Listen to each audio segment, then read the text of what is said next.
पाकिस्तान में electric bikes पर अरबों रुपए की सब्सिडी देने का हुकूमती मंसूबा क्या है?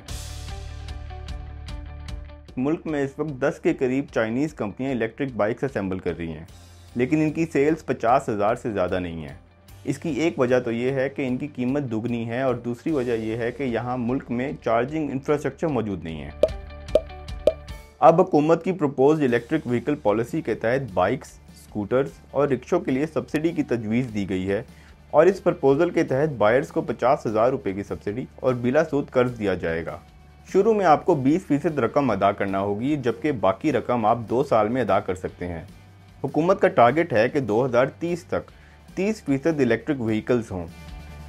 वज़ीर-ए-आज़म के मुआविन ख़ुसूसी बराए सनअत और पैदावार हारून अख्तर के मुताबिक अगले 5 साल में 22 लाख इलेक्ट्रिक बाइक्स पर 100 अरब रुपये की सब्सिडी दी जाएगी, जबकि 20 अरब रुपये चार्जिंग स्टेशन के लिए मुख्तस किए जा रहे हैं ताकि हर 50 किलोमीटर के बाद चार्जिंग की सहूलत मुयस्सर हो।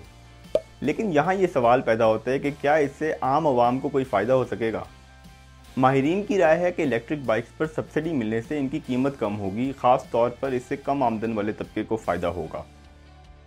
लेकिन इस सनत को अब भी कुछ चैलेंजेस दरपेश हैं, जैसे इलेक्ट्रिक बाइक्स की बैटरीज की कीमतें बहुत ज़्यादा हैं और मुल्क में चार्जिंग इंफ्रास्ट्रक्चर बहुत महदूद है, जिससे ख़रीदारों की दिलचस्पी में उतार चढ़ाव आता रहेगा।